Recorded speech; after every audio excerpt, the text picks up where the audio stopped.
আসসালামু আলাইকুম। আমি আবু সাইদ, প্রভাষক ইসলামিক স্টাডিজ বিভাগ, মোহাম্মদপুর মহিলা কলেজ, মোহাম্মদপুর, ঢাকা। সকলে কেমন আছেন? আশা করি আলহামদুলিল্লাহ সকলে ভালো আছেন।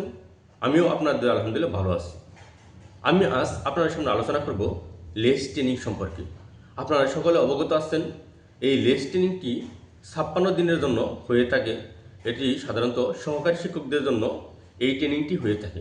সেই ক্ষেত্রে স্কুল এবং মাদ্রাসা পর্যায়ে যারা সহকারী শিক্ষক পর্যায়ে রয়েছেন তাদের জন্য এই ট্রেনিংটি সরকার বাধ্যতামূলক করা হয়েছে, বা সকল সহকারী শিক্ষকদেরকে এই ট্রেনিংয়ের আওতায় আনা হবে ইনশাল্লাহ, যাদের বয়স 40 এবং 40-এর নিচে রয়েছে। আপনারা সকলে অবগত আছেন, কয়েকদিন আগে 40 বছরের নিচে যাদের বয়স তাদের একটি লিস্ট করা হয়েছিল সারা বাংলাদেশ থেকে, এবং সেই লিস্টের মধ্যে যারা অন্তর্ভুক্ত রয়েছেন সকলকেই পর্যায়ক্রমে এই ট্রেনিংয়ের আওতায় আনা হবে।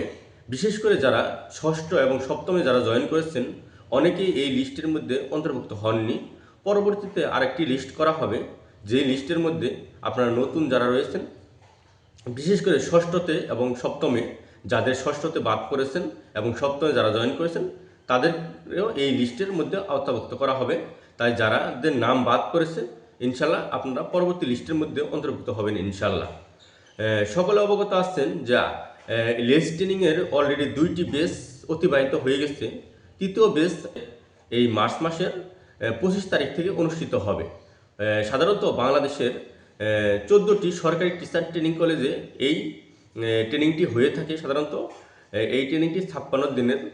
আর যেহেতু প্রতিটি প্রতিষ্ঠানে টিচার ট্রেনিং কলেজে 120 থেকে 200 জন একসাথে ট্রেনিং করা যায়, সেই ক্ষেত্রে 14টি টিচার ট্রেনিং কলেজে 2000 থেকে 3000 ট্রেনিং একসাথে করা যায়। তাই তৃতীয় বেসের জন্য যারা নির্বাচিত হয়েছেন আপনাদের লিস্ট জেলা শিক্ষা অফিস থেকে প্রতিষ্ঠান প্রধানের কাছে পাঠানো হয়েছে বা পাঠানো হচ্ছে। আর যারা নির্বাচিত হয়েছেন আপনাদেরকে জেলা শিক্ষা অফিস থেকে মেসেজ অথবা ফোনের মাধ্যমে আপনাদেরকে স্মরণ করে দিচ্ছে বা দিবে। তাই আপনারা 24 তারিখ বিকেল 3টা বা 4টার মধ্যে আপনাদেরকে টিচার ট্রেনিং কলেজে থাকতে হবে। সেই ক্ষেত্রে আপনাদের 23 তারিখের মধ্যেই আপনাদের সকলকে অবগত করা হবে, এবং আপনারা প্রতিষ্ঠান প্রধানের সাথে যোগাযোগ করেন, কারণ প্রতিষ্ঠানের মধ্যে একটি লিস্ট পাঠানো হয়েছে বা হচ্ছে।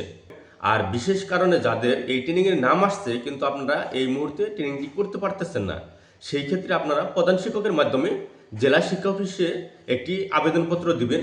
তাহলে আপনার পরিবর্তে অন্য কাউকে এই মুহূর্তে ট্রেনিংয়ের মধ্যে অন্তর্ভুক্ত করা হবে এবং আপনি পরবর্তীতে এই ট্রেনিংটি করতে পারবেন।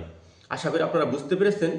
আর ট্রেনিংয়ের জন্য আপনাদের টিচার ট্রেনিং কলেজে কী কী সরবরাহ করতে হবে, কী কী নিয়ে যেতে হবে, এবং কী কী সম্মানী রয়েছে আপনাদেরকে, এই সম্পর্কে পরবর্তী কোনো একটি ভিডিওর মধ্যে আলোচনা করব। আপনাদের জন্য কিছু জানার থাকে তাহলে অবশ্যই আপনারা কমেন্ট বক্সে জানাবেন, আমি জানানোর চেষ্টা করব। আর যদি ভিডিওটি ভালো লেগে থাকে তাহলে অবশ্যই লাইক, কমেন্ট এবং শেয়ার দিয়ে পাশে থাকবেন। সকলের জন্য শুভকামনা রইল। আসসালামু আলাইকুম।